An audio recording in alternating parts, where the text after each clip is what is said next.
परम सत्कारयोग वड भागी गुरमुख सतसंगी जनों, वाहिगुरु जी की अपार बख्शिश हुई है जो सर्ब कला समर्थ सतगुरु सर्ब सुखां दे दाते चवर छत्र तख दे मालक धन धन श्री गुरु ग्रंथ साहिब जी की पावन पवित्र हजूरी विच जुड़ बैठण का सुभाग प्राप्त होया है। गुरबाणी का कीर्तन गुरु के कीर्तनिया ने आप जी नूं श्रवण कराया। परम पिता वाहिगुरु जी के प्यार में जुड़न के लिए सब तो जो उत्तम साधन है वो है सत संगत अते गुरु की पवित्र बाणी। गुरबाणी जब सतसंगत विच आके गुरबाणी नाल असीं जुड़ते हाँ, साडे अंदर वाहिगुरु जी की भाव भगती पैदा होंदी है। भाव भगती तो बिना परमात्मा की भगती असीं कर ही नहीं सकते। बाबा रविदास साहब जी का वचन है कि साध संगत बिन भाव न उपजै, भाव बिन भगत न होए तेरी। इकल्ले इकल्ले तौर पर कोई रब की जात जुड़दा मुबारक है, को अनेक तरह के धर्म कर्म करते हैं प्राणी, पर जो कुछ भी असी करांगे वो साडे अंदर एक ख्याल रहेगा कि असी बहुत चंगे हैं, बहुत वड्डे हैं।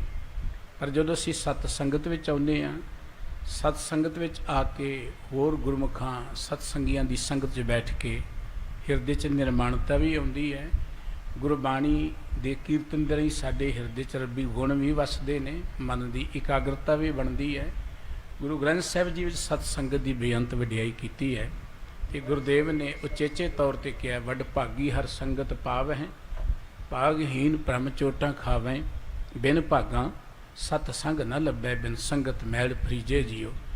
जिथे आप जी गुरबाणी कीर्तन के राहीं आनंदित होए हो, गुर इतिहास विचों सतगुरु श्री गुरु अंगद देव जी महाराज के जीवन इतिहास की कथा विचार आप जी हर रोज़ सरवण करते हो।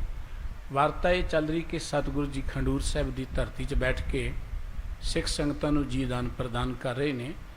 उधर बाबा अमरदास जी जो सेवक रूप सेवा करते हैं, गोइंदवाल विच गोइंदवाल नगर की उसारी कर रहे हैं। कदी बाबा अमरदास जी गुरु की हजूरी च आ जाते हैं, कदी सतगुरु जी भी गोइंदवाल दर्शन दीदार देने लिए चले जाते हैं। एक वार्ता आप जी कल सरवण कर रहे थे कि सतगुरु जी नूं रस्ते 'च मिले भाई सिंह उपल। दरअसल भाई साहब जी ने ये प्रसंग पता नहीं इत्थे किवें नीयत कीता है। भाई सिंह उपल गुरु नानक साहब जी के समय के सिख सन, बड़े मुखी सिख सन। सिंहा ते सधारण का नाम गुरु की हजूरी च आउंदा है और किते किते किसी यात्रा ते भाई सिंहा जी का नाम भी उत्थे आउंदा है। भाई सिंह जी वो गुरसिख सन जिन्हां दी जदों असीं गुरु अंगद देव जी का इतिहास पढ़ते हैं, दो हस्तियां की वड्डी प्रेरणा है भाई लहणा जी नूं। एक से भाई जोध जी, दूसरे सन भाई सिंह जी। भाई सिंह जी खंडूर साहिब विच रहण वाले बड़े सिदकी सिख सन, बड़े गुरु के प्यार वाले और आत्मक पक्ष तो उच्चे सिख सन। यही भाई सिंह जी अगे चल के गुरु अमरदास जी महाराज के वेले जदों एक प्रेमा कोड़ी सतगुरु जी की हजूरी च आउंदा है, सतगुरु जी उन्होंने तंदुरुस्ती बख्शते हैं, उन्होंने अपना प्यारा पुत्र भी बना लेंदे ने ते उहदे रिश्ते की गल करते हैं। तो उदों भाई सिंह जी अपनी बेटी का रिश्ता जिहड़ा है उसनूं करदा है। मत्थो मुरारी की घटना असीं अक्सर श्रवण करते हैं। ये उही भाई सिंह जी ने जद श्री अमृतसर नगर वसिया तो उत्थे उचेचे तौर पर इन्हां दा परिवार आके वसिया।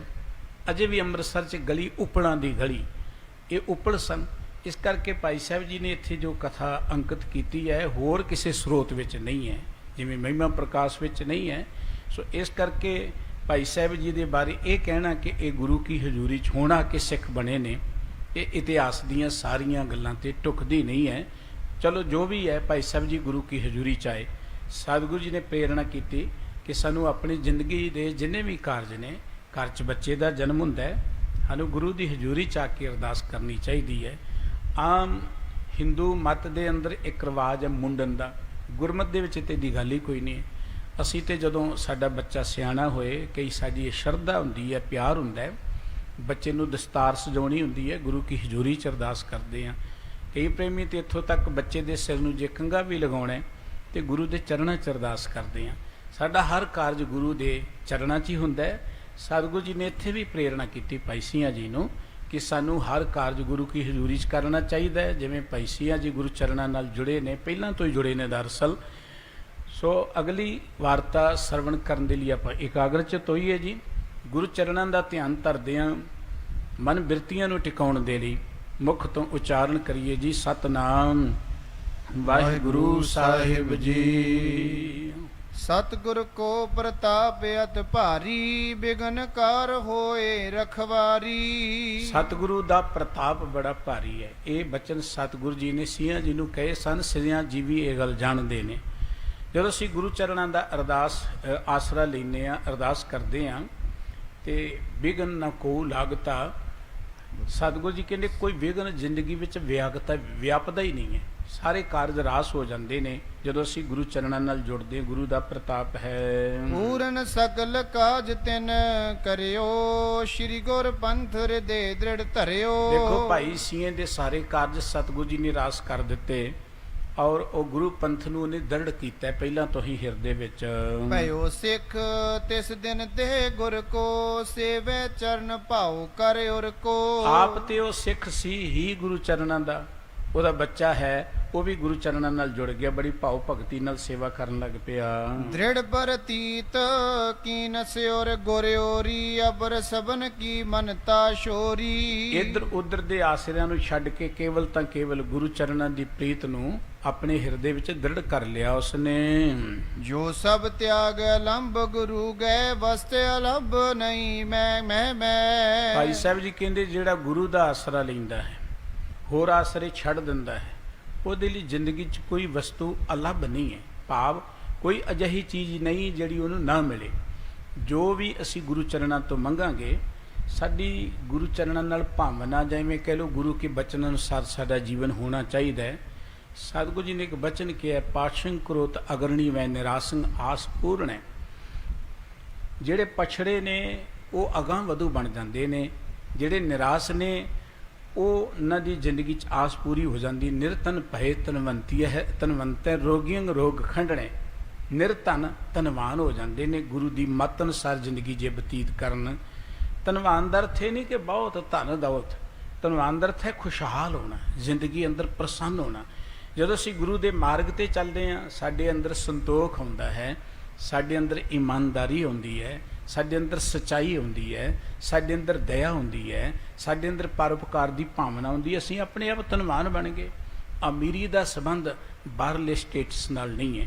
ਅਮੀਰੀ ਦਾ ਸੰਬੰਧ ਮਨੁੱਖ ਦੇ ਆਪਣੇ ਜੀਵਨ ਦੇ ਪੱਧਰ ਦੇ ਨਾਲ ਹੈ। ਜਿਹੜਾ ਗੁਰੂ ਚਰਨਾਂ ਦਾ ਆਸਰਾ ਲੈਂਦਾ, ਨਿਰਧਨ ਹੈ, ਉਹ ਧਨਵਾਨ ਹੋ ਜਾਂਦਾ ਹੈ। ਰੋਗੀਆਂ ਦੇ ਰੋਗ ਕੱਟੇ ਜਾਂਦੇ ਨੇ।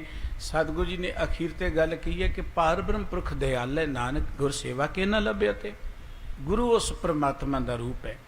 ਗੁਰੂ ਦੀ ਸੇਵਾ ਕਰਕੇ ਕੀ ਨਹੀਂ ਲੱਭ ਸਕਦਾ, ਜੋ ਚਾਹੀਏ ਮਿਲ ਸਕਦਾ ਹੈ। ਪਰ ਮਸਲਾ ਅਸੀਂ ਗੁਰੂ ਦੇ ਦਰ ਤੇ ਸਮਰਪਣ ਹੋ ਜਾਈਏ, ਗੁਰੂ ਦੇ ਬਣ ਜਾਈਏ। ਕੋਈ ਚੀਜ਼ ਅਲੱਭ ਨਹੀਂ ਹੈ ਜ਼ਿੰਦਗੀ ਦੇ ਅੰਦਰ। ਸ਼ੀਹਾ ਉਪਲੀ ਸੀ ਪ੍ਰਕਾਰੇ, ਬਇਓ ਸਿੱਖ ਸਤਿਗੁਰ ਮਤ ਧਾਰੇ। ਇਸ ਤਰ੍ਹਾਂ ਦਾ ਗੁਰੂ ਕਾ ਸਿੱਖ ਸੀ ਭਾਈ ਸਿੰਘਾਂ ਉੱਪਲ, ਜਿਹਨੇ ਗੁਰੂ ਕੀ ਮਤ ਧਾਰਨ ਕੀਤੀ ਸੀ।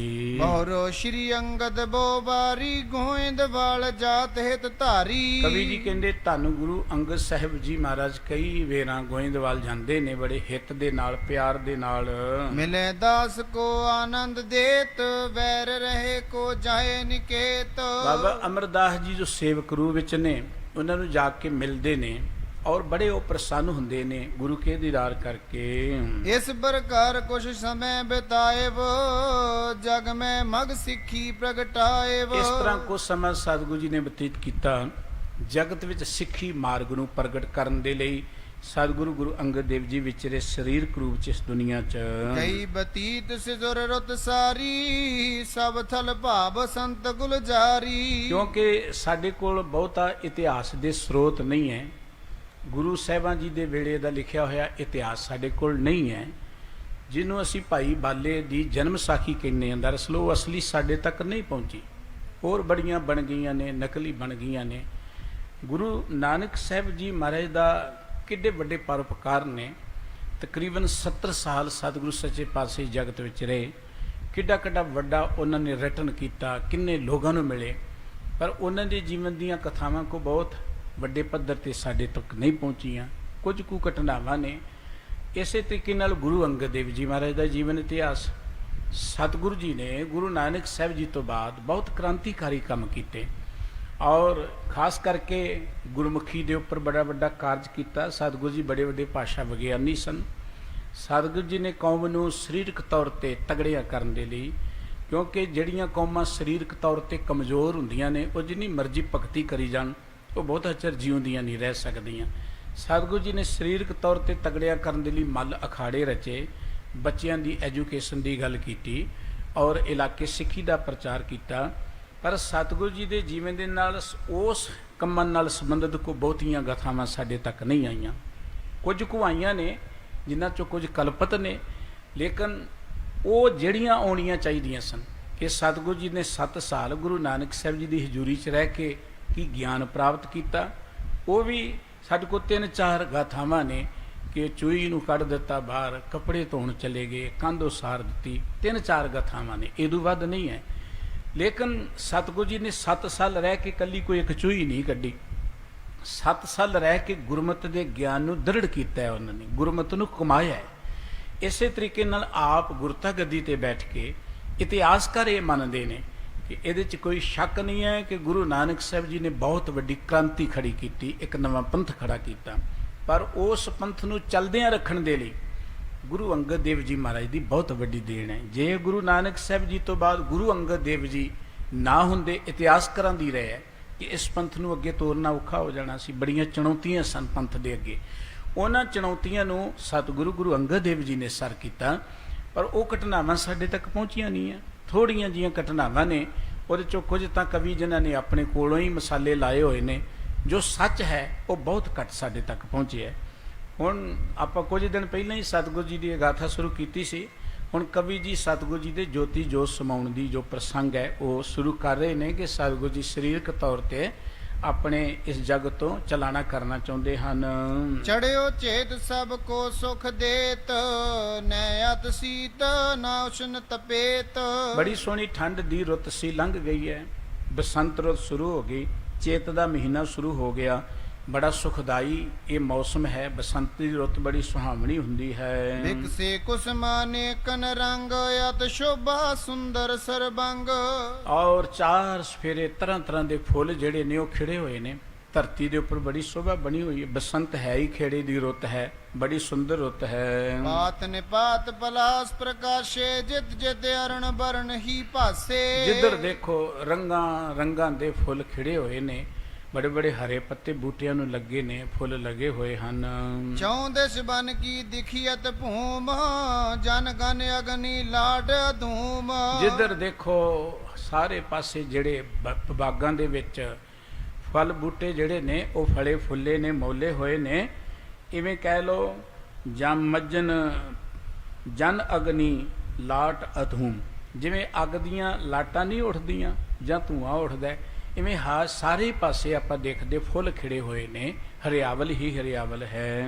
ਉਪਬਨ ਮਹਿ ਗੁਲਾਬ ਚਟਕੀਲੇ, ਬਿਕਸਤ ਬੂਟਨ ਸਾਥ ਛਬੀਲੇ। ਬਾਗਾਂ ਦੇ ਵਿੱਚ ਬੜੇ ਬੜੇ ਸੋਹਣੇ ਗੁਲਾਬ ਦੇ ਫੁੱਲ ਨੇ ਔਰ ਇਸੇ ਤਰੀਕੇ ਨਾਲ ਖਿੜੇ ਹੋਏ ਉਹ ਬੂਟਿਆਂ ਨਾਲ ਬੜੇ ਸੁੰਦਰ ਲੱਗਦੇ ਹਨ। ਕੌਣ ਕੌਣ ਦਰ ਫੂਲਨ ਕੇਰੀ, ਕਈਐ ਜਾਦਰ ਚਿਰਤਾ ਹੇਰੀ। ਕਵੀ ਜੀ ਕਹਿੰਦੇ ਕਿਹੜੇ ਕਿਹੜੇ ਫੁੱਲਾਂ ਦਾ ਨਾਮ ਲਈਏ। ਕਈ ਤਰ੍ਹਾਂ ਦੇ ਫੁੱਲ ਨੇ ਇਸ ਰੱਬ ਦੀ ਰਚਨਾ ਵਿੱਚ ਜਿਹੜੇ ਖਿੜੇ ਹੋਏ ਹਨ। ਸ਼ੋਭਾ ਬਨ ਉਪਬਨ ਕੀ ਬਾਢੀ, ਮਨੋ ਦਿਖਾਵਨ ਨਿਜ ਤੇ ਕਾਢੀ। ਔਰ ਇਵੇਂ ਕਹਿ ਲੋ ਕਿ ਪ੍ਰਮਾਤਮਾ ਨੇ ਆਪਣੀ ਸ਼ੋਭਾ ਦਰਸਾਉਣ ਦੇ ਲਈ ਨਾ, ਹੁਣ ਪ੍ਰਮਾਤਮਾ ਦੇ ਦੀਦਾਰ ਕਰਨੇ ਨੇ ਜਾਂ ਆਪਾਂ ਪ੍ਰਮਾਤਮਾ ਨੂੰ ਦੇਖਣਾ ਹੈ ਤੇ ਆਪਾਂ ਕੁਦਰਤ ਦੇ ਨਾਲ ਪਿਆਰ ਪਾਈਏ। ਗੁਰਬਾਣੀ ਕਹਿੰਦੀ ਕੁਦਰਤ ਕਰਕੇ ਵਸਿਆ ਸੋਏ, ਬਲਿਹਾਰੀ ਕੁਦਰਤ ਵਸਿਆ, ਤੇਰਾ ਅੰਤ ਨ ਜਾਈ ਲਖਿਆ।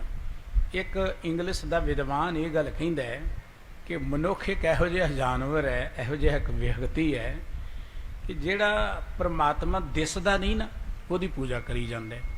ਜਿਹੜਾ ਦਿਸਦਾ ਨਹੀਂ ਹੈ ਲੇਕਿਨ ਜੋ ਕੁਝ ਦਿਸਦਾ ਉਹਨੂੰ ਤਬਾਹ ਕਰੀ ਜਾਂਦਾ ਹੈ। ਦਰਅਸਲ ਇਹ ਕੁਦਰਤ 'ਚ ਪ੍ਰਮਾਤਮਾ ਵਸਿਆ ਹੋਇਆ ਹੈ। ਹੁਣ ਕੁਦਰਤ ਨੂੰ ਤਬਾਹ ਕਰਕੇ, ਪ੍ਰਕਿਰਤੀ ਨੂੰ ਤਬਾਹ ਕਰਕੇ ਜਿੰਨੀਆਂ ਮਰਜ਼ੀ ਅਸੀਂ ਸਮਾਧੀਆਂ ਲਾਈ ਜਾਈਏ, ਜਿੰਨੇ ਮਰਜ਼ੀ ਅਸੀਂ ਭੇਟਾਵਾਂ ਚੜਾਈ ਜਾਈਏ ਰੱਬ ਦੇ ਅੱਗੇ, ਜਿੰਨੇ ਮਰਜ਼ੀ ਪਾਠ ਪੂਜਾ ਕਰੀ ਜਾਈਏ, ਕਿਵੇਂ ਉਹਦੀ ਰਹਿਮਤ ਨੂੰ ਪ੍ਰਾਪਤ ਕਰ ਲਵਾਂਗੇ। ਇਵੇਂ ਕਹਿ ਲਓ ਕਿ ਇਹ ਜਿਹੜਾ ਇਹ ਸੰਸਾਰ ਜੋ ਤੁਮ ਦੇਖਦੇ ਹਰ ਕਾ ਰੂਪ ਹੈ, ਇਹ ਸੰਸਾਰ ਜਿਹੜਾ ਹਰੀ ਦਾ ਰੂਪ ਹੈ, ਪਰਮਾਤਮਾ ਦਾ ਰੂਪ ਹੈ, ਹੁਣ ਅਸੀਂ ਪਰਮਾਤਮਾ ਦੇ ਰੂਪ ਨੂੰ ਹੀ ਖਤਮ ਕਰੀ ਜਾਵਾਂਗੇ ਤੇ ਪਰਮਾਤਮਾ ਦੀ ਰਹਿਮਤ ਕਿੱਥੋਂ ਪ੍ਰਾਪਤ ਕਰਾਂਗੇ। ਕਵੀ ਜੀ ਕਹਿੰਦੇ ਇਵੇਂ ਲੱਗਦਾ ਹੈ ਕਿ ਰੱਬ ਨੇ ਆਪਣੀ ਜੋ ਸੁੰਦਰਤਾ ਹੈ ਨਾ, ਇਹਨਾਂ ਫੁੱਲਾਂ ਦੇ ਰਾਹੀਂ ਲੋਕਾਂ ਨੂੰ ਦਰਸਾਈ ਹੈ। ਇਵੇਂ ਕਹਿ ਲਓ, ਜੇ ਤੁਸੀਂ ਦੇਖਣਾ ਰੱਬ ਕਿੰਨਾ ਸੁੰਦਰ ਹੈ ਤੇ ਇਹਨਾਂ ਫੁੱਲਾਂ ਨੂੰ ਦੇਖਿਆ ਕਰੋ। ਰੱਬ ਦਾ ਚਿਤੇਜ ਦੇਖਣਾ ਤੇ ਕਦੀ ਸੂਰਜ ਨੂੰ ਦੇਖਿਆ ਕਰੋ। ਰੱਬ ਦੀ ਮਹਾਨਤਾ ਦੇਖਣੀ ਕਦੀ ਸਮੁੰਦਰਾਂ ਦੇ ਕੰਢਿਆਂ ਤੇ ਜਾ ਕੇ ਦੇਖਿਆ ਕਰੋ, ਪਹਾੜਾਂ ਤੇ ਚੜ੍ਹ ਕੇ ਦੇਖਿਆ ਕਰੋ, ਕੁਦਰਤ ਦੇ ਵਿੱਚ ਨਜ਼ਰ ਮਾਰਿਆ ਕਰੋ। ਜਿਹਨੂੰ ਕੁਦਰਤ ਚੋਂ ਪ੍ਰਮਾਤਮਾ ਨਜ਼ਰ ਨਹੀਂ ਆਇਆ ਉਹਨੂੰ ਕਿਤਿਓਂ ਵੀ ਨਹੀਂ ਆਉਣਾ। ਜਿਨੇ ਮਰਜ਼ੀ ਜਪ ਤਪ ਕਰ ਲੇ, ਜਿਨੇ ਮਰਜ਼ੀ ਉਹ ਪਾਠ ਪੂਜਾ ਕਰ ਲੇ।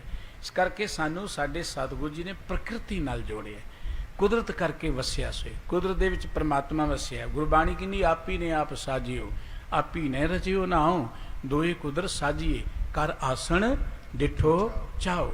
ਪ੍ਰਮਾਤਮਾ ਨੇ ਆਪਣੇ ਤੋਂ ਦੂਸਰੀ ਕੁਦਰਤ ਸਾਜੀ ਹੈ ਤੇ ਕੁਦਰਤ ਵਿੱਚ ਆਸਣ ਜਮਾ ਕੇ ਉਹ ਬੈਠਾ ਹੋਇਆ। ਇਵੇਂ ਕਹਿ ਲਓ ਇਹ ਕੁਦਰਤ ਪ੍ਰਮਾਤਮਾ ਦਾ ਘਰ ਹੈ, ਸਰੂਪ ਹੈ।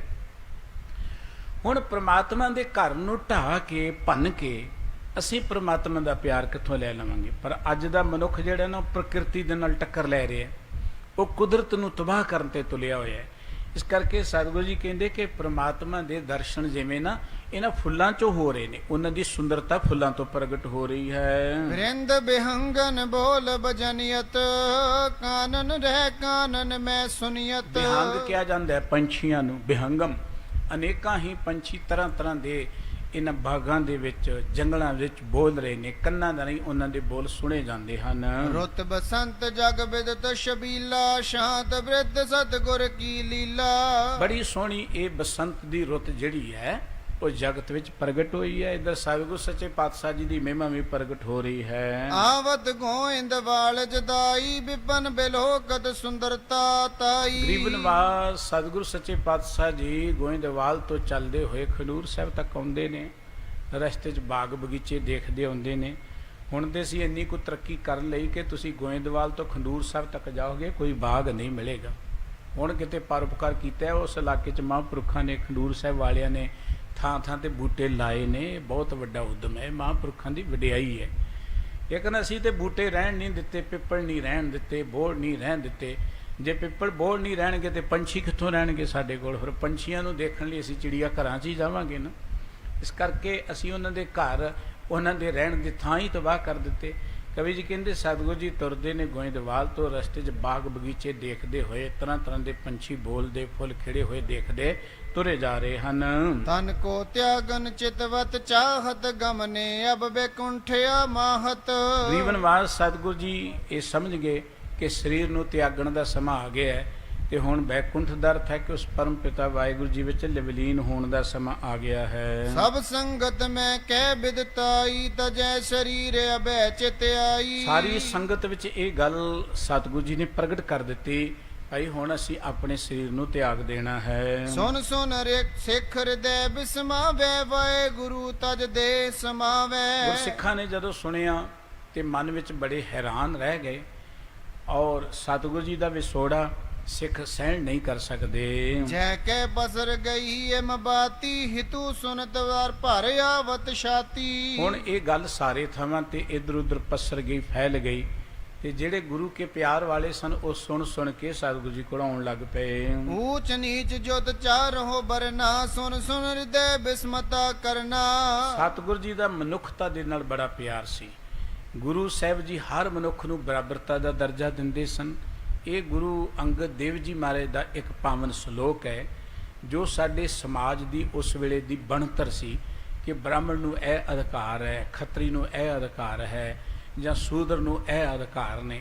ਸਤਿਗੁਰੂ ਜੀ ਨੇ ਇੱਕ ਬਚਨ ਲਿਖਿਆ, ਜੋਗ ਸ਼ਬਦੰ ਗਿਆਨ ਸ਼ਬਦੰ ਭੇਦ ਸ਼ਬਦੰ ਬ੍ਰਾਹਮਣੇ। ਆਸਾ ਦੀ ਵਾਰ 'ਚ ਅਸੀਂ ਇਹ ਬਚਨ ਪੜ੍ਹਦੇ ਹਾਂ ਕਿ ਜੋਗੀ ਕਹਿੰਦਾ ਕਿ ਮੈਂ ਗਿਆਨ ਹੀ ਪ੍ਰਾਪਤ ਕਰਨਾ, ਇਹੀ ਮੇਰਾ ਧਰਮ ਹੈ। ਬ੍ਰਾਹਮਣ ਕਹਿੰਦਾ ਕਿ ਵੇਦਾਂ ਗ੍ਰੰਥਾਂ ਨੂੰ ਪੜ੍ਹਨਾ ਹੀ ਮੇਰਾ ਧਰਮ ਹੈ, ਪੜ੍ਹਾਉਣਾ ਹੀ ਮੇਰਾ ਧਰਮ ਹੈ। ਖੱਤਰੀ ਨੂੰ ਇਹ ਗੱਲ ਕਿ ਖੱਤਰੀ ਸ਼ਬਦੰ ਸੂਰ ਸ਼ਬਦੰ, ਖੱਤਰੀ ਨੂੰ ਕਿਹਾ ਕਿ ਤੇਰਾ ਕੰਮ ਲੜਨਾ ਭਿੜਨਾ ਹੀ ਹੈ, ਬਾਰਡਰਾਂ ਤੇ ਲੜੀ ਜਾ, ਲੜਾਈ ਕਰੀ ਜਾ, ਸੂਰਮਗਤੀ ਤੇਰਾ ਕੰਮ ਇਹੀ ਧਰਮ ਹੈ। ਪਰ ਸ਼ੂਦਰ ਸ਼ਬਦਮ ਪ੍ਰਕਿਰਤ ਹੈ। ਸ਼ੂਦਰ ਨੂੰ ਜਿਹਨੂੰ ਸਭ ਤੋਂ ਨੀਵੇਂ ਕੰਮ ਦਿੱਤੇ, ਪ੍ਰਕਿਰਤ ਦਾ ਅਰਥ ਕਿ ਦੂਜਿਆਂ ਦੇ ਕੰਮ ਕਰਨੇ, ਦੂਜਿਆਂ ਦੀਆਂ ਬੁੱਤੀਆਂ ਕਰਨੀਆਂ। ਪਰ ਸਤਿਗੁਰੂ ਸਾਹਿਬ ਜੀ ਕਹਿੰਦੇ ਸਰਬ ਸ਼ਬਦੰ ਏਕ ਸ਼ਬਦੰ, ਜੇ ਕੋਈ ਜਾਣਸ ਭਿਓ। ਜੇਕਰ ਕੋਈ ਮਨੁੱਖ ਇਸ ਭੇਤ ਨੂੰ ਜਾਣ ਲੇ ਕਿ ਸਮੁੱਚੀ ਮਾਨਵਤਾ ਦਾ ਕੀ ਧਰਮ ਹੈ, ਸਾਰੇ ਲੋਕਾਂ ਦਾ ਕੀ ਧਰਮ ਹੈ, ਹਰ ਮਨੁੱਖ ਦਾ ਕੀ ਧਰਮ ਹੈ, ਨਾਨਕ ਤਾਕੋ ਦਾਸ ਹੈ ਸੋਈ ਨਿਰੰਜਨ ਦਿਓ। ਸਤਿਗੁਰੂ ਜੀ ਕਹਿੰਦੇ ਮੈਂ ਉਹਦਾ ਦਾਸ ਬਣ ਜਾਵਾਂਗਾ। ਉਹ ਤੇ ਰੱਬ ਦਾ ਰੂਪ ਬਣ ਗਿਆ, ਜਿਹਨੂੰ ਮਨੁੱਖਤਾ ਦੇ ਵਿੱਚੋਂ ਇੱਕ ਪਰਮਾਤਮਾ ਨਜ਼ਰ ਆ ਗਿਆ, ਜਿਹਨੇ ਮਨੁੱਖਤਾ ਨੂੰ ਕਹਿਤਾ ਹੈ ਕਿ ਏਕ ਪਿਤਾ ਏਕ ਇਸਕੇ ਹਮ ਬਾਰਕ, ਜਿਹੜਾ ਸਾਰਿਆਂ ਨੂੰ ਇਹ ਗੱਲ ਕਹਿੰਦਾ ਕਿ ਅਵਲ ਅੱਲਾਹ ਨੂਰ ਉਪਾਇਆ ਕੁਦਰਤ ਕੇ ਸਭ ਬੰਦੇ, ਏਕ ਨੂਰ ਤੇ ਸਭ ਜਗ ਉਪਜਿਆ ਕੌਣ ਭਲੇ ਕੋ ਮੰਦੇ। ਸਮੁੱਚੀ ਮਾਨਵਤਾ ਇੱਕੋ ਹੀ ਹੈ, ਮਾਟੀ ਏਕ ਅਨੇਕ ਭਾਂਤ ਕਰ ਸਾਜੀ ਸਾਜਨ ਹਾਰੇ। ਇੱਕੋ ਮਿੱਟੀ ਤੋਂ ਸਾਰੇ ਸਰੀਰ ਬਣੇ ਨੇ, ਇੱਕੋ ਜਿਹੀਆਂ ਅੱਖਾਂ ਨੇ, ਇੱਕੋ ਜਿਹੇ ਕੰਨ ਨੇ, ਇੱਕੋ ਜਿਹੇ ਪੰਜਾਂ ਤੱਤਾਂ ਤੋਂ ਸਰੀਰ ਬਣਿਆ, ਇੱਕੋ ਜਿਹਾ ਖੂਨ ਹੈ ਸਾਰਿਆਂ ਦੇ ਅੰਦਰ। ਇਸ ਕਰਕੇ ਸਤਿਗੁਰੂ ਸੱਚੇ ਪਾਤਸ਼ਾਹ ਜੀ ਪਿਆਰ ਸਾਰਿਆਂ ਨੂੰ ਕਰਦੇ ਨੇ। ਜਿਹਨੂੰ ਵੀ ਪਤਾ ਲੱਗਾ ਸਾਰੇ ਲੋਕ ਗੁਰੂ ਕੇ ਇਸ ਬਚਨ ਨੂੰ ਸੁਣ ਕੇ ਬੜੇ ਹੀ ਅੰਦਰੋਂ ਪ੍ਰਭਾਵਿਤ ਹੋਏ ਤੇ ਗੁਰੂ ਕੇ ਦੀਦਾਰ ਕਰਨ ਲਈ ਆ ਰਹੇ ਹਨ। ਪੂਰਬ ਕਹਿ ਸਮਾਵੈ ਫੇਰ ਕਰਾਮਾਤ ਕੇ ਧਨੀ ਬਡੇਰ। ਦੇਖੋ ਸਤਿਗੁਰੂ ਜੀ ਕਿੰਨੇ ਮਹਾਨ ਨੇ। ਸਤਿਗੁਰੂ ਜੀ ਨੇ ਪਹਿਲਾਂ ਦੱਸ ਦਿੱਤਾ ਹੈ ਕਿ ਅਸੀਂ ਚਲੇ ਜਾਣਾ ਹੈ। ਜੈ ਕੈ ਸਿਖ ਬਹੁ ਸੁਨ ਸੁਨ ਆਵੈ, ਦਰਸੇ ਸਤਿਗੁਰ ਬੌਰ ਸਮਾਵੈ। ਜਿੱਥੇ ਜਿੱਥੇ ਵੀ ਸਿੱਖਾਂ ਨੂੰ ਪਤਾ ਲੱਗਾ ਉਹ ਗੁਰੂ ਕੇ ਦੀਦਾਰ ਕਰਨ ਲਈ ਖਡੂਰ ਸਾਹਿਬ ਦੀ ਧਰਤੀ ਤੇ ਆ ਰਹੇ ਹਨ। ਅਪਰ ਲੋਕ ਅਵਲੋਕਨ ਕਾਰਨ ਆਵੈ, ਕਰਦੇ ਸੁਜਸ ਉਚਾਰਨ। ਹੋਰ ਵੀ ਕਈ ਲੋਕ ਸਿੱਖਾਂ ਦੇ ਨਾਲ ਚੱਲ ਕੇ ਗੁਰੂ ਕੇ ਦੀਦਾਰ ਕਰਨ ਲਈ ਆਉਂਦੇ ਨੇ, ਗੁਰੂ ਕਾ ਜਸ ਉਚਾਰਦੇ ਹਨ। ਸੁਨ ਸ਼੍ਰੀ ਅਮਰ ਅਦਕ ਅਕੁਲਾਏ, ਨੈ ਪਹੁੰਚੇ ਢਿਗ ਬਿਨਾ ਬੁਲਾਏ। ਬਾਬਾ ਅਮਰਦਾਸ ਜੀ ਤੱਕ ਗੋਇੰਦਵਾਲ 'ਚ ਖਬਰ ਪਹੁੰਚ ਗਈ। ਉਹ ਬੜੇ ਵਿਆਕੁਲ ਹੋਏ ਕਿਉਂਕਿ ਉਹਨਾਂ ਨੂੰ ਹੁਕਮ ਵੀ ਸੀ ਕਿ ਬਿਨਾਂ ਬੁਲਾਇਆ ਆਉਣਾ ਨਹੀਂ ਹੈ ਤੁਸੀਂ।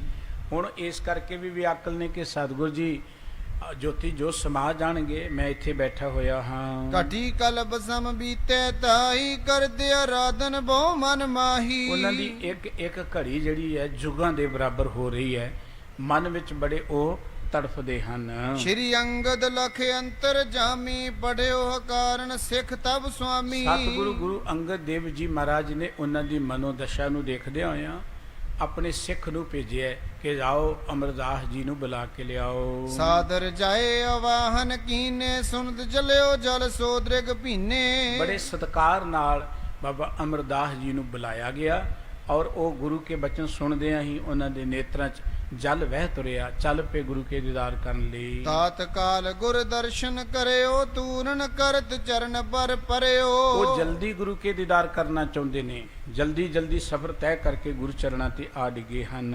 ਰਵੀ ਬਿਲੋਚਨ ਤੇ ਜਲ ਧਾਰਾ, ਮਨੋ ਪ੍ਰੇਮ ਕੋ ਛੁਟਿਓ ਫੁਹਾਰਾ। ਕਵੀ ਜੀ ਕਹਿੰਦੇ ਉਹਨਾਂ ਦੇ ਨੇਤਰਾਂ ਤੋਂ ਪ੍ਰੇਮ ਦਾ ਜਲ ਵਹਿਣਾ ਸ਼ੁਰੂ ਹੋ ਗਿਆ, ਜਿਵੇਂ ਕੋਈ ਫੁਹਾਰਾ ਚੱਲ ਪੈਂਦਾ ਨਾ, ਇਵੇਂ ਜਲ ਵਹਿ ਰਿਹਾ ਹੈ। ਵਿਆਕੁਲ ਪਰਮ ਜਾਨ ਕਰਦਾਸਾ, ਸ਼੍ਰੀ ਅੰਗਦ ਮੁਖ ਬਾਗ ਪ੍ਰਕਾਸ਼ਾ। ਸਾਨੂੰ ਗੁਰੂ ਅੰਗਦ ਦੇਵ ਜੀ ਮਹਾਰਾਜ ਨੇ ਉਹਨਾਂ ਦੀ ਮਨ ਦੀ ਇਸ ਹਾਲਤ ਨੂੰ ਜਾਣਦਿਆਂ ਹੋਇਆਂ ਆਪਣੇ ਮੁਖ ਤੋਂ ਇਸ ਤਰ੍ਹਾਂ ਬਚਨ ਕਹੇ ਹਨ।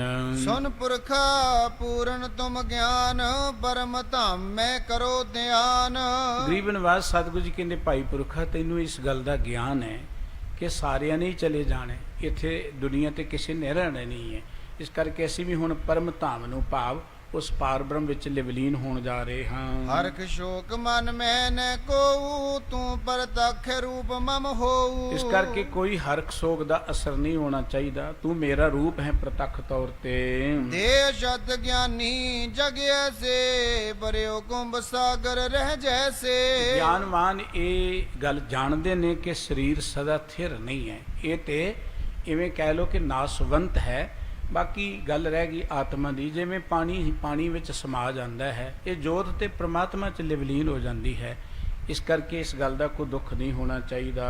ਘਟ ਬੂਟੇ ਜਲ ਸੋ ਜਲ ਮਿਲੇ, ਤਨ ਤਜ ਗਿਆਨੀ ਬ੍ਰਹਮ ਸੋਰ ਲੈ। ਜਿਵੇਂ ਘੜੇ 'ਚ ਪਾਣੀ ਪਾਇਆ ਹੋਏ, ਘੜਾ ਟੁੱਟ ਜਾਏ ਤੇ ਪਾਣੀ 'ਚ ਸਮਾ ਜਾਂਦਾ ਹੈ, ਇਵੇਂ ਸਰੀਰ ਤਾਂ ਇੱਕ ਘੜਾ ਹੈ, ਵਿੱਚ ਆਤਮਾ ਹੈ। ਸਰੀਰ ਟੁੱਟ ਗਿਆ ਤੇ ਆਤਮਾ ਪ੍ਰਮਾਤਮਾ 'ਚ ਲਿਵਲੀਨ ਹੋ ਜਾਂਦੀ ਹੈ। ਆਮਨ ਨੈ ਮੇਰੋ ਨ ਜਾਵੋ, ਪਰਮਾਤਮ ਰਜ ਨਿਜ ਰੂਪ ਸਮਾਵੋ। ਦੇਖੋ ਇਹ ਆਉਣਾ ਜਾਣਾ ਕੋਈ ਚੀਜ਼ ਨਹੀਂ ਹੈ ਤੇ ਪ੍ਰਮਾਤਮਾ ਦੇ ਹੁਕਮ 'ਚ ਹੈ। ਗੁਰਬਾਣੀ ਵਿੱਚ ਸਤਿਗੁਰੂ ਜੀ ਨੇ ਥਾਂ ਥਾਂ ਤੇ ਇਹ ਗੱਲ ਕਹੀ, ਆਮਨ ਜਾਨ ਇੱਕ ਖੇਲ ਬਣਾਇਆ।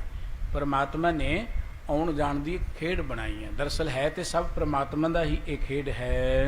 ਪੁਨ ਸਿੱਖਿਆਨ ਸੋ ਗਿਰਾਇਓ ਚਾਰੀ, ਉਠਿਆ ਨੂੰ ਗਾਗਰ ਭਰ ਬਾਰੀ। ਸਤਿਗੁਰੂ ਜੀ ਨੇ ਫਿਰ ਗੁਰਸਿੱਖਾਂ ਨੂੰ ਸੰਬੋਧਨ ਕਰਕੇ ਗਿਆ, ਭਾਈ ਇੱਕ ਗਾਗਰ ਪਾਣੀ ਦੀ ਭਰ ਕੇ ਲਿਆਵੋ।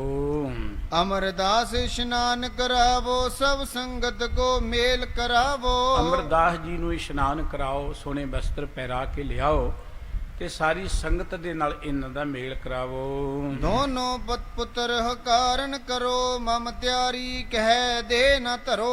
ਸਤਿਗੁਰੂ ਜੀ ਨੇ ਕਹਿਤਾ ਕਿ ਪੁੱਤਰਾਂ ਨੂੰ ਬੁਲਾਓ, ਸਾਰੀ ਤਿਆਰੀ ਕਰੋ, ਕਿਸੇ ਤਰ੍ਹਾਂ ਦੀ ਕੋਈ ਤੁਸੀਂ ਦੇਰੀ ਨਾ ਲਗਾਵੋ। ਸ਼੍ਰੀ ਗੁਰ ਅੰਗਦ ਕੀ ਸੁਣੀ, ਆਇਸ ਸਿੱਖ ਸਮ ਸਤ। ਸਮਸਤ ਸਤਿਗੁਰੂ ਜੀ ਦੀ ਆਗਿਆ ਸਾਰੇ ਸਿੱਖਾਂ ਨੇ ਸੁਣੀ ਹੈ ਔਰ ਉਸੇ ਵੇਲੇ ਸਿੱਖ ਸੰਗਤਾਂ ਗੁਰੂ ਕੀ ਹਜ਼ੂਰੀ ਚ ਆ ਗਈਆਂ। ਬਿਸਮਤ ਹੋਏ ਲਾਗੇ ਕਰਨ, ਪੂਜੇ ਕਰੇ ਨਮਸਤ। ਬੜੇ ਸਿੱਖ ਹੈਰਾਨ ਨੇ, ਗੁਰੂ ਚਰਨਾਂ ਚ ਪਹੁੰਚੇ ਨੇ। ਇੱਕਦਮ ਸਤਿਗੁਰੂ ਜੀ ਦੇ ਜਾਣ ਦੀ ਗੱਲ ਸੁਣ ਕੇ, ਅਸਰ ਤਾਂ ਪੈਣਾ ਇੱਕ ਕੁਦਰਤੀ ਗੱਲ ਸੀ ਨਾ, ਸਾਰੇ ਗੁਰੂ ਚਰਨਾਂ ਚ ਆ ਕੇ ਸੀਸ ਝੁਕਾ ਰਹੇ ਹਨ। ਤਬ ਸ਼੍ਰੀ ਅਮਰ ਠਾਣੇ ਇਸ਼ਨਾਨਾ, ਨਮਰ ਹੋਏ ਕਰ ਨਿਕਟ ਮਹਾਨਾ। ਬਾਬਾ ਅਮਰਦਾਸ ਜੀ ਨੂੰ ਇਸ਼ਨਾਨ ਕਰਾਇਆ ਗਿਆ ਔਰ ਇਸ਼ਨਾਨ ਕਰਨ ਤੋਂ ਬਾਅਦ ਤਿਆਰ ਹੋ ਕੇ ਬੜੀ ਨਿਮਰਤਾ ਨਾਲ ਗੁਰੂ ਚਰਨਾਂ 'ਚ ਉਹਨਾਂ ਨੇ ਨਮਸਕਾਰ ਕੀਤੀ ਹੈ। ਬੈਠੇ ਬੰਦਨ ਕਰ ਪਦ ਕੰਜ, ਆਨ ਮਿਲੀ ਸੰਗਤ ਸਭ ਪੁੰਜ। ਹੋਰ ਵੀ ਸੰਗਤ ਗੁਰੂ ਕੀ ਹਜ਼ੂਰੀ 'ਚ ਆ ਕੇ ਬੈਠ ਗਈ। ਬਾਬਾ ਅਮਰਦਾਸ ਜੀ ਵੀ ਗੁਰੂ ਚਰਨਾਂ 'ਚ ਬੰਦਨਾ ਕਰਕੇ ਬੈਠ ਗਏ। ਬੀਜ ਬਿਰਾਜੇ ਸਤਿਗੁਰ ਬੈਸੇ, ਸਭ ਗ੍ਰਹਿ ਮੈਂ ਸੂਰਜ ਹੋਏ ਜੈਸੇ। ਜਿਵੇਂ ਅਨੇਕਾਂ ਗ੍ਰਹਿਾਂ ਦੇ ਵਿੱਚ ਸੂਰਜ ਉੱਤਮ ਹੁੰਦਾ ਹੈ, ਮਹਾਨ ਗਿਣਿਆ ਜਾਂਦਾ ਹੈ, ਇਵੇਂ ਸਤਿਗੁਰੂ ਸੱਚੇ ਪਾਤਸ਼ਾਹ ਜੀ ਸਾਰੀਆਂ ਸਿੱਖ ਸੰਗਤਾਂ 'ਚ ਬੈਠੇ ਨੇ ਸੂਰਜ ਵਾਂਗੂ। ਨਿਸਾ ਵਿਦਿਆ ਨਿਕਟ ਨ ਆਵੇ, ਨਿੰਦਕ ਤਸਕਰ ਦੇਖ ਪਲਾਵੇ। ਸੂਰਜ ਜਿਹੜਾ ਹੁੰਦਾ ਹੈ ਨਾ, ਹਨੇਰਾ ਉਹਦੇ ਨੇੜੇ ਨਹੀਂ ਆਉਂਦਾ। ਗੁਰੂ ਜਿੱਥੇ ਹੋਏ ਜਾਂ ਗੁਰੂ ਦੀ ਬਾਣੀ ਜਿੱਥੇ ਹੋਏ, ਉੱਥੇ ਅਗਿਆਨਤਾ ਨੇੜੇ ਨਹੀਂ ਆਉਂਦੀ। ਗੁਰੂ ਦਾ ਅਰਥ ਹੀ ਇਹ ਹੈ, ਗੁਰੂ ਸ਼ਬਦ ਨੂੰ ਜਦੋਂ ਸੰਧੀ ਛੇਦ ਕਰੀਏ, ਵੱਖਰੀਆਂ ਵੱਖਰੀਆਂ ਕਰੀਏ। ਗੁਰੂ ਦਾ ਅਰਥ ਹੁੰਦਾ ਹੈ ਹਨੇਰਾ, ਰੂਹ ਦਾ ਅਰਥ ਹੁੰਦਾ ਹੈ ਪ੍ਰਕਾਸ਼। ਜੋ ਸਾਡੇ ਅੰਦਰੋਂ ਅਗਿਆਨਤਾ ਦਾ ਹਨੇਰਾ ਕੱਟ ਕੇ ਗਿਆਨ ਦਾ ਪ੍ਰਗਾਸ਼ ਕਰ ਦੇਵੇ, ਉਹਨੂੰ ਗੁਰੂ ਕਹਿੰਦੇ। ਗੁਰੂ ਕੋਈ ਇਹ ਨਹੀਂ ਕਿ ਚਿੱਟੇ ਕੱਪੜੇ ਪਾਏ ਨੇ, ਬਾਬਾ ਸਾਰੀਆਂ ਮਾਲਾ ਪਾਈਆਂ, ਉੱਚੇ ਥਾਂ ਤੇ ਬੈਠਾ, ਲੋਕੀ ਮੱਥਾ ਟੇਕਦੇ ਹੀ ਸਾਡਾ ਗੁਰੂ ਹੈ।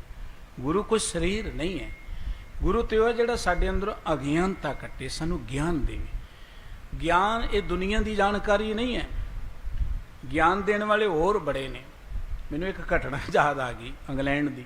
ਬਰਮਿੰਗਮ ਤੋਂ ਮੈਂ ਲੰਡਨ ਨੂੰ ਆ ਰਿਹਾ ਸਾਂ ਇੱਕ ਵੇਰਾ, 10-12 ਸਾਲ ਦੀ ਗੱਲ ਹੈ। ਇੰਡੀਅਨ ਕੋਚ ਸੀ, ਮੇਰੇ ਨਾਲ ਇੱਕ ਵੀਰ ਬੈਠਾ ਸੀ ਤੇ ਉਹ ਬੈਠਦਿਆਂ ਕਹਿਣ ਲੱਗਾ, ਜੀ ਮੈਂ ਤੇ ਫਲਾਣੇ ਬਾਬਿਆਂ ਦਾ ਬੜਾ ਤਕੜਾ ਸੇਵਕ ਹਾਂ, ਕਿਤੇ ਉਹਨਾਂ ਦੇ ਬਾਰੇ ਕੋਈ ਗੱਲ ਨਾ ਕਹਿ ਦਿਓ। ਮੈਂ ਕਿਉਂ ਕਹਿਣੀ ਹੈ, ਤੂੰ ਸੇਵਕ ਹੈ ਚੰਗੀ ਗੱਲ, ਪਰ ਮੈਂ ਬਿਨਾਂ ਕਾਰਨ ਕਿਉਂ ਕਹਿਣੀ ਹੈ। ਉਹਨਾਂ ਦੀਆਂ ਗੱਲਾਂ ਕਰੀ ਵੀ ਜਾਏ ਤੇ ਫਿਰ ਕਹਿ ਦਿਓ ਕੋਈ ਮਾੜੀ ਗੱਲ ਨਾ, ਉਹਨਾਂ ਦੇ ਪਰਥਾਏ ਕਹਿ ਦਿਓ। ਬੜੇ ਚਤਰ ਸਨ ਉਹਨਾਂ ਦਿਨਾਂ 'ਚ। ਇੱਕ ਸਾਡੇ ਇੱਥੋਂ ਦਾ ਬਾਬਾ ਬਾਹਰ ਜਾ ਕੇ ਬੜੀ ਗ੍ਰਾਈ ਕਰਦਾ ਹੁੰਦਾ ਸੀ। ਫਿਰ ਆਪ ਹੀ ਉਹਨੇ ਇੱਕ ਗੱਲ ਸੁਣਾਈ, ਕਹਿਣ ਲੱਗਾ, ਜੀ ਅਸੀਂ ਉਹਨਾਂ ਨੂੰ ਬੁਲਾਇਆ ਕਵੈਂਟਰੀ 'ਚ ਤੇ ਉਹ 4 ਘੰਟੇ ਲੇਟ ਆਏ ਆਪਣੇ ਨੀਅਰ ਟਾਈਮ ਤੋਂ। 4 ਘੰਟੇ ਲੇਟ ਆਏ ਤੇ ਆਉਂਦਿਆਂ ਉਹਨਾਂ ਨੇ ਜੋ ਦੀਵਾਨ ਸ਼ੁਰੂ ਕੀਤਾ ਤੇ ਉਹਨਾਂ ਇੱਕ ਗੱਲ ਸੁਣਾਉਣੀ ਸ਼ੁਰੂ ਕਰਤੀ। ਉਹ ਗੱਲ ਅਕਸਰ ਮੈਂ ਇੱਕ ਬੇਨਤੀ ਕਰਦਾ ਹੁੰਦਾ ਕਿ ਸਟੇਜਾਂ ਤੋਂ ਸਿੱਖੀ ਦਾ ਪ੍ਰਚਾਰ ਨਹੀਂ ਹੁੰਦਾ, ਪੁਰਾਣਾ ਦਾ, ਵੇਦਾਂ ਦਾ ਹੁੰਦਾ। ਉਹਨਾਂ ਨੇ ਗਰੜ ਪੁਰਾਣ ਦੀ ਕਥਾ ਸੁਣਾਉਣੀ ਸ਼ੁਰੂ ਕਰਤੀ। ਜਦੋਂ ਬੰਦਾ ਮਰਦਾ ਹੈ ਉਹਨੂੰ 365 ਦਿਨ ਲੱਗਦੇ ਨੇ, ਰਸਤੇ 'ਚ ਇਹ ਕੁਝ ਹੁੰਦਾ ਹੈ, ਇੱਦਾਂ ਕਰਨਾ ਚਾਹੀਦਾ, ਜੇ ਕਰਨਾ ਚਾਹੀਦਾ। ਤੇ ਕਹਿੰਦਾ ਮੈਂ ਬੈਠਾ ਬੈਠਾ ਸੋਚ ਰਿਹਾ, ਸ਼ਰਧਾਲੂ ਗੱਲ ਕਹਿ ਰਿਹਾ, ਮੈਂ ਬੈਠੇ ਬੈਠਾ ਸੋਚਣ ਲੱਗਾ ਕਿ ਇਹ ਬਾਬਾ ਜੀ ਨੂੰ ਅਗਲੀ ਦੁਨੀਆ ਦੇ ਤੇ 365 ਦਿਨਾਂ ਦਾ ਪਤਾ ਹੈ, ਪਰ ਇੱਥੇ ਕਹਿੰਦੇ ਹਾਈਵੇ ਭੁੱਲ ਗਏ, 4 ਘੰਟੇ ਲੇਟ ਹੋ ਗਏ, ਇੱਥੋਂ ਦਾ ਪਤਾ ਹੀ ਕੋਈ ਨਹੀਂ ਹੈ। ਇੱਦਾਂ ਦੀਆਂ ਕਹਾਣੀਆਂ ਬਹੁਤ ਸੁਣਾਉਂਦੇ, ਇਹ ਗਿਆਨ ਨਹੀਂ ਹੈ। ਦੁਨੀਆ ਦੀਆਂ ਕਲਪਤ ਗਥਾਵਾਂ ਸੁਣਾਉਣੀਆਂ ਇਹ ਗਿਆਨ ਨਹੀਂ ਹੈ। ਗਿਆਨ ਇਹ ਕਿ ਤੁਹਾਡੇ ਅੰਦਰ ਅਨੁਭਵ ਪੈਦਾ ਹੋ ਜਾਏ, ਤੁਹਾਨੂੰ ਕਿਸੇ ਕੋਲੋਂ ਪੁੱਛਣਾ ਨਾ ਪਏ। ਗੁਰੂ ਦੇ ਗਿਆਨ ਵਿੱਚ ਤੇ ਦੁਨੀਆ ਦੀ ਇਨਫੋਰਮੇਸ਼ਨ ਵਿੱਚ ਬਹੁਤ ਫਰਕ ਹੈ। ਇਹ ਜਿਹੜੀ ਦੁਨੀਆ ਦੀਆਂ ਕਿਤਾਬਾਂ ਦੀ ਜਾਣਕਾਰੀ, ਇਹਨੂੰ ਆਪਾਂ ਇਵੇਂ ਕਹਿ ਸਕਦੇ ਹਾਂ, ਇਨਫੋਰਮੇਸ਼ਨ ਹੈ ਓਨਲੀ। ਇਹ ਸਿਰਫ ਤੰਕਿਰਬ ਸੂਚਨਾ ਹੈ ਸਾਡੇ ਲਈ। ਇਹ ਦੁਨਿਆਵੀ ਕਿਤਾਬਾਂ ਚੋਂ, ਦੁਨਿਆਵੀ ਸਕੂਲਾਂ ਚੋਂ, ਕਾਲਜਾਂ ਚੋਂ, ਇੰਸਟੀਚਿਊਟਾਂ ਚੋਂ, ਮਨੁੱਖਾਂ ਕੋਲੋਂ ਤੁਹਾਨੂੰ ਦੁਨੀਆ ਦੀ ਜਾਣਕਾਰੀ ਮਿਲ ਸਕਦੀ ਹੈ, ਲੇਕਿਨ ਗਿਆਨ ਨਹੀਂ ਹੈ। ਜਦੋਂ ਗਿਆਨ ਮਨੁੱਖ ਨੂੰ ਹੁੰਦਾ ਹੈ ਨਾ, ਗਿਆਨ ਦੀ ਚਰਚਾ ਗੁਰਬਾਣੀ ਵਿੱਚ ਥਾਂ ਥਾਂ ਤੇ ਕੀਤੀ ਹੈ। ਗਿਆਨ ਖੰਡ ਮੈਂ ਗਿਆਨ ਪ੍ਰਚੰਡ, ਤਿੱਥੇ ਨਾਦ ਵਿਨੋਦ ਕੋਡ ਆਨੰਦ। ਗਿਆਨ ਦੀ ਅਵਸਥਾ 'ਚ ਪਹੁੰਚ ਕੇ ਨਾਦ ਵਿਨੋਦ ਕੋਡ ਆਨੰਦ ਅਰਥ ਹੈ। ਨਾਦ ਅਰਥ ਕੰਨਾਂ ਨਾਲ, ਜਿਵੇਂ ਅਸੀਂ ਕੋਈ ਆਵਾਜ਼ਾਂ ਸੁਣਦੇ ਹਾਂ, ਸਾਜ਼ ਸੁਣਦੇ ਹਾਂ, ਪੰਚਨਾਦ ਕਹੇ ਜਾਂਦੇ ਨੇ। ਕੰਨਾਂ ਦੇ ਰਾਹੀਂ ਵੀ ਆਨੰਦ ਮਹਿਸੂਸ ਹੁੰਦਾ ਹੈ। ਵਿਨੋਦ ਜੋ ਅੱਖਾਂ ਨਾਲ ਤਮਾਸ਼ੇ ਦੇਖਦੇ ਆਪਾਂ ਤਰ੍ਹਾਂ ਤਰ੍ਹਾਂ ਦੇ, ਅੱਖਾਂ ਦੇ ਰਾਹੀਂ ਵੀ ਸਾਨੂੰ ਆਨੰਦ ਮਿਲਦਾ ਹੈ।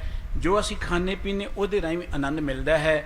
ਗਿਆਨ ਦੇ ਵਿੱਚ ਪਹੁੰਚ ਕੇ ਤੇ ਮਨੁੱਖ ਨੂੰ ਇਹ ਪਤਾ ਲੱਗਦਾ ਕਿਤੇ ਪੌਣ ਪਾਣੀ ਬੈਸੰਤਰ, ਕਿਤੇ ਕਾਨ ਮਹੇਸ਼, ਕਿਤੇ ਬਰਮੇ ਘਾੜਤ ਘੜੀਏ ਰੂਪ ਰੰਗ ਕੇ ਵੇਸ ਕੇ, ਇੱਕ ਧਰਤੀ ਨਹੀਂ ਹੈ। ਅਸੀਂ ਤਾਂ ਦੁਨੀਆ ਦੀ ਜਾਣਕਾਰੀ ਪ੍ਰਾਪਤ ਕਰਕੇ ਸਿਰਫ ਆਪਣੇ ਪਰਿਵਾਰ ਤੱਕ ਹੀ ਸੀਮਤ ਹੁੰਦੇ ਜਾਂਦੇ ਹਾਂ। ਬਹੁਤ ਜਾਣਕਾਰੀ ਹੈ ਸਾਡੇ ਕੋਲ ਇੰਟਰਨੈਟ ਹੈ, ਟੈਲੀਵਿਜ਼ਨ ਨੇ, ਟੈਲੀਫੋਨ ਨੇ, ਔਰ ਬੜੇ ਸਰੋਤ ਨੇ ਜਾਣਕਾਰੀ ਦੇ। ਤੇ ਸਾਡੀ ਸੋਚ ਤੇ ਪਰਿਵਾਰ ਤੱਕ ਹੀ ਹੈ ਨਾ ਕਿ ਮੇਰਾ ਪਰਿਵਾਰ ਹੀ ਜਿੰਦਾ ਰਹਿਣਾ ਚਾਹੀਦਾ। ਪਰਿਵਾਰ ਤੋਂ ਹਟਾਂਗੇ ਆਪਣੇ ਰਿਸ਼ਤੇਦਾਰਾਂ ਤੱਕ ਪਹੁੰਚ ਜਾਾਂਗੇ, ਆਪਣੀ ਪਾਰਟੀ ਤੱਕ, ਆਪਣੀ ਸਟੇਟ ਤੱਕ, ਵੱਧ ਤੋਂ ਵੱਧ ਮੁਲਕ ਤੱਕ, ਇਹਦੂ ਅੱਗੇ ਤਾਂ ਨਹੀਂ ਵਧਾਂਗੇ ਆਪਾਂ। ਕੋਈ ਸਰਬੱਤ ਦੇ ਭਲੇ ਲਈ ਥੋੜਾ ਵੱਧ ਹੈ। ਇਹ ਗਿਆਨ ਨਹੀਂ ਹੈ ਜਿਹੜਾ ਸਾਨੂੰ ਅੰਦਰੋਂ ਸੰਕੀਰਣ ਕਰ ਦੇਵੇ, ਜਿਹੜਾ ਸਾਡੇ ਅੰਦਰ ਸੌੜੀ ਸੋਚ ਪੈਦਾ ਕਰੇ। ਬਹੁਤ ਗਿਆਨ ਹੈ ਦੁਨੀਆ ਦੇ ਕੋਲ। ਜਿੰਨਾ ਵੱਡਾ ਗਿਆਨ ਉਨਾ ਹੀ ਵੱਡਾ ਹੰਕਾਰ। ਜਿੰਨੀ ਵੱਡੀ ਜਾਣਕਾਰੀ ਮਨੁੱਖ ਦੇ ਕੋਲ, ਉਹਨਾਂ ਵੀ ਸੋਚਦਾ ਕਿ ਦੂਜੇ ਖਤਮ ਹੀ ਹੋ ਜਾਣ, ਮੈਂ ਹੀ ਇਕੱਲਾ ਰਹਿਣਾ ਚਾਹੀਦਾ, ਕਿਸੇ ਤਰੀਕੇ ਨਾਲ ਲੁੱਟ ਲਓ ਇਹਨਾਂ ਨੂੰ। ਜਿਹੜਾ ਅਸੀਂ ਕਹਿੰਦੇ ਕਿ ਬੜੀ ਤਰੱਕੀ ਕਰ ਲਈ 21ਵੀਂ ਸਦੀ 'ਚ, ਕੀ ਤਰੱਕੀ ਕੀਤੀ ਹੈ? ਚੋਰੀ ਕਰਨ ਦੇ, ਲੋਕਾਂ ਨੂੰ ਲੁੱਟਣ ਦੇ ਢੰਗ ਤਰੀਕੇ ਹੀ ਬਦਲੇ ਨੇ। ਅੱਗੇ ਕੋਈ ਰਾਏ ਜਾਂਦੇ ਆ ਡਾਂਗ ਦੇ ਨਾਲ ਲੁੱਟ ਲੈਂਦਾ ਸੀ, ਰਾਤ ਨੂੰ ਘਰ ਲੁੱਟ ਲੈਂਦਾ। ਹੁਣ ਤੁਸੀਂ ਘਰੇ ਬੈਠੇ ਬੈਂਕਾਂ 'ਚ ਉਦੋਂ ਲੁੱਟਿਆ ਜਾਂਦਾ ਤੁਹਾਡਾ ਪੈਸਾ। ਆਖੋ ਸਤਨਾਮ ਸੀ, ਵਿਕਾਸ ਹੋ ਗਿਆ ਸਾਡਾ। ਤਰੱਕੀ ਮਨੁੱਖ ਨੇ ਸਿਰਫ ਚਤਰਾਈਆਂ ਦੇ ਪੱਖ ਤੋਂ ਕੀਤੀ ਹੈ। ਤਰੱਕੀ ਕੋਈ ਸਮਾਜਿਕ ਪੱਖ ਤੋਂ ਨਹੀਂ ਕੀਤੀ। ਸਮਾਜਿਕ ਤੌਰ ਤੇ ਸਾਡੇ ਰਿਸ਼ਤੇ ਟੁੱਟ ਰਹੇ ਨੇ, ਪਰਿਵਾਰ ਟੁੱਟ ਰਹੇ ਨੇ। ਤੁਸੀਂ ਅੰਕੜੇ ਕੱਢ ਕੇ ਦੇਖ ਲਓ। ਇੱਦਾਂ ਅੱਜ ਤੋਂ 20 ਸਾਲ ਪਹਿਲਾਂ, 30 ਸਾਲ ਪਹਿਲਾਂ, 50 ਸਾਲ ਪਹਿਲਾਂ ਇੱਦਾਂ ਪਰਿਵਾਰ ਨਹੀਂ ਸਨ ਟੁੱਟਦੇ। ਇੱਦਾਂ ਦੇ ਨਹੀਂ ਸਨ ਪਰਿਵਾਰ ਸਾਡੇ। ਅੱਜ ਤੋਂ 100 ਸਾਲ ਪਹਿਲਾਂ ਇੱਦਾਂ ਦੇ ਪਰਿਵਾਰ ਨਹੀਂ ਸਨ ਜੋ ਅੱਜ ਹਾਲਾਤ ਨੇ। ਇਹ ਤਰੱਕੀ ਕੀਤੀ ਮਨੁੱਖ ਨੇ ਕਿ ਮਨੁੱਖ ਗਰਕ ਰਿਹਾ? ਇਹ ਤਰੱਕੀ ਨਹੀਂ ਹੈ, ਇਹ ਗਿਆਨ ਨਹੀਂ ਹੈ। ਜਦ ਮਨੁੱਖ ਦੇ ਕੋਲ ਗਿਆਨ ਆਉਂਦਾ ਹੈ, ਗਿਆਨਵਾਨ ਮਨੁੱਖ ਤੇ ਕਹਿੰਦਾ ਕਿ ਮੈਂ ਇਕੱਲਾ ਹੀ ਨਹੀਂ, ਇੱਥੇ ਤੇ ਕਿਤੇ ਪੌਣ ਪਾਣੀ ਬੈਸੰਤਰ, ਕਿਤੇ ਕਾਨ ਮਹੇਸ਼, ਕਿਤੇ ਬਰਮੇ ਘਾੜਤ ਘੜੀਏ ਰੂਪ ਰੰਗ ਕੇ ਵੇਸ, ਕਿਤੇ ਕਰਮ ਭੂਮੀ ਬੇਰ, ਕਿਤੇ ਧੂਪ ਦੇ, ਪਤਾ ਨਹੀਂ ਕਿੰਨੀਆਂ ਧਰਤੀਆਂ ਨੇ। ਅਸੀਂ ਤਾਂ ਇਸ ਧਰਤੀ ਤੇ ਸਿਰਫ ਜਿਵੇਂ ਕਿਸੇ ਮੈਪ ਦੇ ਉੱਪਰ ਆਪਾਂ ਪੈਨਸਲ ਦੇ ਨਾਲ ਨਿੱਕਾ ਜਿਹਾ ਮਾਰਕ ਨਹੀਂ ਕਰ ਦਿੰਦੇ, ਨਿੱਕੀ ਜਿਹੀ ਬਿੰਦੀ ਲਗਾ ਦਿੰਦੇ ਆ। ਸਾਡੀ ਇਹ ਧਰਤੀ ਦਾ ਮੁਲਕ ਤਾਂ ਸਮੁੱਚੇ ਬ੍ਰਹਿਮੰਡ 'ਚ ਇੱਕ ਬਿੰਦੀ ਦੇ ਨਿਆਈ ਵੀ ਨਹੀਂ ਹੈ। ਤੇ ਅਸੀਂ ਹੰਕਾਰ ਕਰੀ ਬੈਠੇ ਸੀ ਸਾਡੇ ਕੋਲ ਬੜੀ ਜਾਣਕਾਰੀ ਹੈ, ਅਸੀਂ ਤੇ ਬੜੇ ਮਹਾਨ ਬਣ ਗਏ ਆ। ਗਿਆਨਵਾਨ ਮਨੁੱਖ ਦੇ ਅੰਦਰ ਹੰਕਾਰ ਨਹੀਂ ਹੁੰਦਾ, ਉੱਥੇ ਨਿਰਮਾਣਤਾ ਹੁੰਦੀ ਹੈ। ਦੇਖੋ ਭਾਈ, ਗਿਆਨ ਕੀ ਆਈ ਅੰਧੀ, ਸਭੇ ਉਡਾਨੀ ਭਰਮ ਕੀ ਟਾਟੀ ਰਹੇ ਨ ਮਾਇਆ ਬੰਦੀ, ਦੁਚਿੱਤੇ ਕੀ ਦਥੂਨ ਵਿਰਾਨੀ ਮੋਹਿ ਬਨੇਡਾ ਟੂਟਾ, ਤਿਸ਼ਨਾ ਸ਼ਾਨ ਪਰੀ ਧਰ ਉੱਪਰ ਦੁਰਮਤ ਭਾਂਡਾ ਫੂਟਾ। ਜਦੋਂ ਗਿਆਨ ਆ ਜਾਏ ਅੰਦਰ ਦੁਰਮਤ ਮਿਟ ਜਾਂਦੀ। ਤੇ ਹੁਣ ਜਿੰਨਾ ਜ਼ਿਆਦਾ ਜਾਣਕਾਰੀ ਉਨਾ ਹੀ ਦੁਰਾਚਾਰ ਵੱਧ ਰਿਹਾ। ਦੇਖਦੇ ਹੀ ਆਪਾਂ ਉਹ ਜਾਣਕਾਰੀ ਪ੍ਰਾਪਤ ਕਰਦੇ ਵੀ ਕਾਦੀ ਆਪਾਂ ਇੰਟਰਨੈਟ ਤੇ। ਕੋਈ ਗਿਆਨ ਚੰਗੀ ਗੱਲ ਕੋਈ ਭਾਗਾਂ ਵਾਲਾ ਪੜਦਾ ਉਹਨੂੰ ਨਮਸਕਾਰ ਹੈ, ਨਹੀਂ ਤੇ ਸਿਰਫ ਇਹੀ ਹੈ ਚਲਾਕੀਆਂ, ਚਤਰਾਈਆਂ, ਹੇਰਾ ਫੇਰੀਆਂ, ਦੁਰਾਚਾਰ, ਇਹੀ ਕੁਝ ਹੈ ਬਹੁਤਾ। ਇਸ ਕਰਕੇ ਜਦੋਂ ਗਿਆਨ ਆ ਜਾਏ ਅੰਦਰੋਂ ਤ੍ਰਿਸ਼ਨਾ ਮੁੱਕਦੀ ਹੈ, ਜਦੋਂ ਗਿਆਨ ਆ ਜਾਏ ਅੰਦਰੋਂ ਦੁਬਿਧਾ ਮੁੱਕਦੀ ਹੈ, ਜਦੋਂ ਗਿਆਨ ਆ ਜਾਏ ਅੰਦਰੋਂ ਦੁਰਮਤ ਮੁੱਕਦੀ ਹੈ, ਜਦੋਂ ਗਿਆਨ ਆ ਜਾਏ ਅੰਦਰੋਂ ਈਰਖਾ ਮੁੱਕਦੀ ਹੈ, ਜਦੋਂ ਗਿਆਨ ਆ ਜਾਏ ਮਨੁੱਖ ਸਮੁੱਚੀ ਮਾਨਵਤਾ ਨੂੰ ਆਪਣਾ ਭਾਈਚਾਰਾ ਸਮਝਣਾ ਸ਼ੁਰੂ ਕਰ ਦਿੰਦਾ ਹੈ ਕਿ ਏਕ ਪਿਤਾ ਏਕ ਸਿਕੇ ਹਮ ਬਾਰ ਤੂੰ ਮੇਰਾ ਗੁਰਹਾਈ। ਜਿਹਨੂੰ ਮਨੁੱਖ ਨੇ ਗਿਆਨ ਸਮਝਿਆ ਉਹ ਜਾਣਕਾਰੀ ਪ੍ਰਾਪਤ ਕਰਕੇ ਤੇ ਹਰ ਮੁਲਕ, ਹਰ ਵਿਅਕਤੀ ਇਹ ਕਹਿੰਦਾ ਕਿ ਮੇਰੇ ਕੋਲ ਇੰਨੀ ਪਾਵਰ ਹੈ, ਦੂਜੇ ਨੂੰ ਮੈਂ ਖਤਮ ਹੀ ਕਰ ਦੇਵਾਂਗਾ। ਕੀ ਵਾਪਰਿਆ ਵਰਲਡ ਦੇ ਅੰਦਰ? ਹਰ ਵੱਡੀ ਪਾਵਰ ਛੋਟੇ ਮੁਲਕ ਨੂੰ ਖਤਮ ਕਰਨਾ ਚਾਹੁੰਦੀ, ਹੜੱਪ ਜਾਣਾ ਚਾਹੁੰਦੀ ਹੈ। ਹਰ ਵੱਡਾ ਮਨੁੱਖ ਆਪਣੇ ਤੋਂ ਛੋਟੇ ਨੂੰ ਖਾ ਜਾਣਾ ਚਾਹੁੰਦਾ ਹੈ। ਹਰ ਤਾਕਤਵਰ ਬੰਦਾ ਨਿੱਕੇ ਲੋਕਾਂ ਨੂੰ ਖਤਮ ਕਰਨਾ ਚਾਹੁੰਦਾ ਹੈ। ਤਾਕਤਵਰ ਕਮਿਊਨਿਟੀ ਨਿੱਕੇ ਲੋਕਾਂ ਨੂੰ ਖਤਮ ਕਰਨਾ ਚਾਹੁੰਦੀ ਹੈ। ਇਹ ਗਿਆਨ ਨਹੀਂ ਹੈ, ਇਹ ਜਾਣਕਾਰੀ ਹੋ ਸਕਦੀ ਹੈ। ਜਦੋਂ ਗਿਆਨ ਆਏ ਉਦੋਂ ਮਨੁੱਖ ਸਰਬੱਤ ਦੇ ਭਲੇ ਦੀ ਗੱਲ ਕਰਦਾ। ਸਭ ਗੋਬਿੰਦ ਹੈ, ਸਭ ਗੋਬਿੰਦ ਹੈ, ਗੋਬਿੰਦ ਬਿਨ ਨਹੀਂ ਕੋਈ। ਗਿਆਨਵਾਨ ਬੰਦਾ ਇਹ ਗੱਲ ਕਹਿੰਦਾ ਹੈ ਕਿ ਮੰਦਾ ਕਿਸ ਨੂੰ ਆਖੀਏ ਜਾਂ ਤਿਸ ਬਿਨ ਕੋਈ ਨਾਹੀਂ। ਅਸੀਂ ਕਿਹਨੂੰ ਮਾੜਾ ਕੀਏ, ਉਹਦੇ ਤੋਂ ਬਿਨਾਂ ਤੇ ਹੈ ਹੀ ਕੁਝ ਨਹੀਂ, ਤੇ ਸਾਰੇ ਸਾਡੇ ਆਪਣੇ ਨੇ। ਇਹ ਗਿਆਨ ਦੀ ਗੱਲ ਹੈ ਇੱਥੇ। ਇਸ ਕਰਕੇ ਸਤਿਗੁਰੂ ਸੱਚੇ ਪਾਤਸ਼ਾਹ ਜੀ ਕਹਿ ਰਹੇ ਨੇ ਕਿ ਭਾਈ ਗਿਆਨਵਾਨ ਮਨੁੱਖ ਜਿਹੜਾ ਹੈ ਨਾ, ਉਹ ਇਹ ਗੱਲ ਸਮਝਦਾ ਹੈ ਕਿ ਇਹ ਧਰਤੀ ਤੇ ਜਿਹੜਾ ਆਇਆ ਉਹਨੂੰ ਜਾਣਾ ਪੈਣਾ ਹੈ। ਪੇਚਕ ਬੇਮੁਖ ਅੰਧੇ ਰਹੇ, ਨਹੀਂ ਪ੍ਰਕਾਸ਼ ਮਹਾਤਮ ਲਹੇ। ਕਵੀ ਜੀ ਕਹਿੰਦੇ ਜਿੱਥੇ ਸਤਿਗੁਰੂ ਜੀ ਨੇ, ਜਿਵੇਂ ਸੂਰਜ ਹੈ ਉੱਥੇ ਹਨੇਰੇ ਦਾ ਕੋਈ ਕੰਮ ਨਹੀਂ ਹੈ।